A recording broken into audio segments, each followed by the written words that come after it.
Nunca pensé que la persona con quien quería pasar el resto de mi vida fuera capaz de algo así. No una mentira pequeña, no un malentendido. Una trampa. Calculada, preparada, ejecutada con detalle. Y lo peor no fue descubrirla. Lo peor fue darme cuenta de que llevaba semanas sintiéndome culpable por algo que nunca hice. Déjenme contarles cómo empezó todo. Llevaba 2 años con Daniela. 2 años que, hasta ese momento, yo creía que habían sido buenos. Teníamos nuestra rutina, nuestros planes, nuestras conversaciones de madrugada sobre el futuro. Ella era de esas personas que parecen tenerlo todo claro, que saben exactamente lo que quieren y cómo conseguirlo. Yo lo veía como una virtud. Tardé demasiado en entender que también podía ser una advertencia. Todo comenzó un martes por la noche. Yo había salido a tomar algo con unos compañeros de trabajo. Nada del otro mundo, una cerveza, 2 horas, de vuelta a casa antes de las 11. Cuando llegué, Daniela estaba sentada en el sofá con el teléfono en la mano y una expresión que no supe leer en ese momento. Me preguntó cómo había estado la noche. Le conté. Me preguntó con quién había estado. Le dije los nombres. Y entonces me preguntó, con una calma que ahora entiendo que era actuada, si había alguien más en ese bar que yo conociera. Le dije que no. Porque era la verdad. Ella asintió, se levantó, y se fue a dormir sin decir nada más. Durante los días siguientes algo cambió en ella. Estaba distante. Respondía con monosílabos. Cuando le preguntaba qué le pasaba me decía que nada, que estaba cansada. Pero había algo en su mirada que me decía que no era cansancio. Era otra cosa. Una semana después, explotó. Me dijo que sabía lo que había pasado esa noche. Que alguien le había contado que yo había estado hablando con una chica en el bar. Que había visto cómo la miraba. Que no era la primera vez que le llegaban ese tipo de comentarios sobre mí. Me quedé paralizado. No por culpa, sino por confusión. Porque nada de lo que describía había pasado. Intenté explicarme.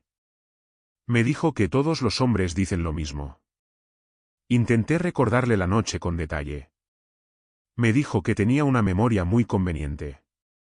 Intenté preguntarle quién le había contado eso. Me dijo que no importaba quién, que lo importante era si era verdad. Y ahí cometí el error que cualquiera hubiera cometido. Empecé a dudar de mí mismo. Estuve días revisando mentalmente cada momento de esa noche. ¿Había mirado a alguien? ¿Había sonreído a alguien sin darme cuenta? ¿Había hecho algo que pudiera malinterpretarse? Me sentía culpable sin saber de qué. Me disculpé. Le dije que si había hecho algo que la lastimara sin querer, lo sentía. Que ella era lo más importante para mí. Que quería que confiara en mí. Ella escuchó mis disculpas. Y las aceptó. Eso debería haberme aliviado. Pero había algo que no encajaba. Una sensación pequeña, persistente, como una piedra en el zapato que no logras encontrar pero que está ahí en cada paso. Fue mi amigo Rodrigo quien sin querer lo destapó todo. Estábamos los dos solos tomando un café cuando me preguntó cómo estaba Daniela.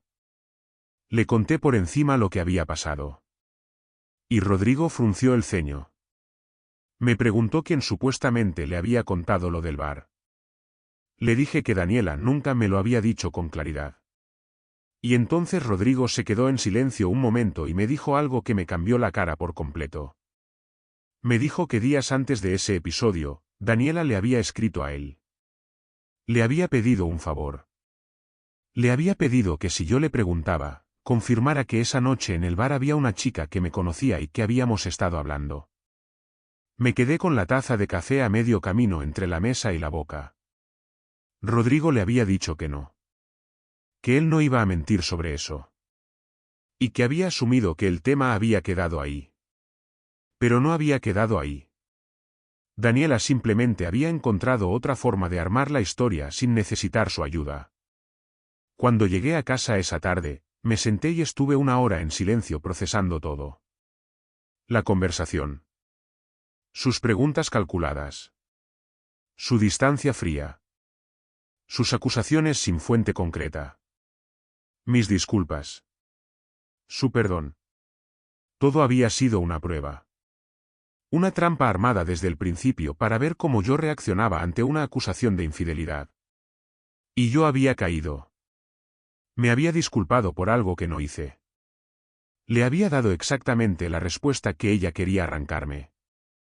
Esa noche decidí que no iba a confrontarla de inmediato. Eso hubiera sido demasiado fácil. Demasiado limpio. Quería que ella entendiera, de verdad, lo que había hecho. Durante los siguientes días actué con normalidad. Cariñoso, presente, atento. Mientras tanto, hablé con Rodrigo y le pedí que me ayudara. No a mentir. Solo a contar exactamente lo que había pasado, con pelos y señales, cuando llegara el momento. Una semana después, en una cena tranquila en casa, cuando ella estaba de buen humor y la situación parecía completamente relajada, le dije que quería contarle algo. Le dije que había estado hablando con Rodrigo. Que Rodrigo me había contado que ella le había pedido que mintiera para armar una historia sobre esa noche en el bar. Que yo lo sabía desde hacía días. Que había esperado para contárselo porque quería entender bien lo que había pasado antes de hablar. El silencio que siguió fue distinto a todos los silencios que habíamos tenido antes. Intentó decir que yo estaba malinterpretando. Que solo había querido saber cómo reaccionaría. Que era una forma de ver si podía confiar en mí. Le pregunté si ella entendía lo que me había hecho. Que me había acusado de algo que no hice. Que me había hecho dudar de mi propia memoria. Que me había llevado a disculparme por nada. Que había intentado involucrar a un amigo mío en su trampa. Y que después de todo eso había aceptado mis disculpas con una calma perfecta, como si todo estuviera resuelto. No dijo nada. Le dije que lo más grave no era la prueba en sí. Lo más grave era lo que la prueba decía sobre cómo me veía a mí. Que alguien que confía de verdad en su pareja no necesita armar escenarios falsos para verificar su lealtad. Que eso no era amor. Era control disfrazado de inseguridad. Le dije que necesitaba tiempo para pensar si quería seguir en una relación donde el otro estaba dispuesto a hacerme sentir culpable por cosas que no existían. Y esa vez fui yo quien se levantó de la mesa. Pasaron varios días. Daniela intentó hablar. Me mandó mensajes largos explicando sus miedos, sus experiencias anteriores, porque sentía que necesitaba esa certeza. Los leí todos. Los entendí, incluso. Pero entender el origen de algo no significa aceptar lo que esa persona es capaz de hacerte. Al final tuvimos una conversación larga y honesta. Le dije que si quería que nuestra relación tuviera alguna oportunidad, necesitábamos hablar con alguien, un profesional, porque lo que había pasado no era un error pequeño. Era una forma de relacionarse que podía hacerle daño a cualquiera que estuviera con ella. No sé si tomará esa decisión. Eso ya no depende de mí. Lo que sí sé es que nunca más voy a disculparme por algo que no hice. Y que la lealtad real no se prueba con trampas. Se construye con honestidad, todos los días, sin necesidad de inventar incendios para ver si el otro corre a apagar las llamas. Si están en una relación donde sienten que constantemente tienen que demostrar algo, donde sus palabras nunca son suficientes, donde la duda parece ser el estado natural de la otra persona, presten atención. No a lo que dicen. A lo que hacen. Eso es todo. Gracias por escucharme.